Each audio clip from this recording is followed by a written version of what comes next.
বিকাল থেকে মোমো খাবো খাবো করছিলাম, এমন মোমো ধরিয়ে দিল আর কোনোদিন খাবো না।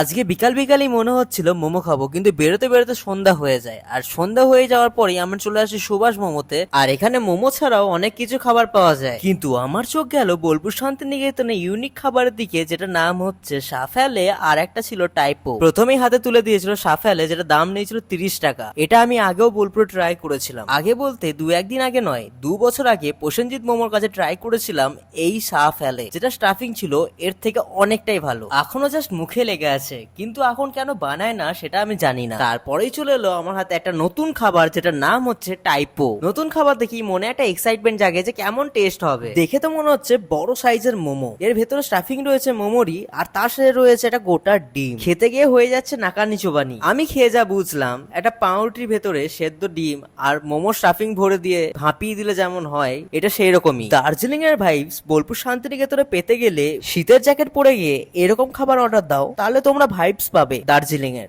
ওপরে যে সফট বানটা ছিল, এটা দিয়ে সসে ডুবিয়ে খেতে খুব ভালো লাগছিল। এইরকম ইউনিক ইউনিক আইটেম খেতে গেলে আসতে হবে সুভাষ মোমোতে। এই দোকানটির লোকেশন হচ্ছে শান্তিনিকেতন পোস্ট অফিস পেরিয়ে আর শ্যামবাটি বাজারের একটু আগে।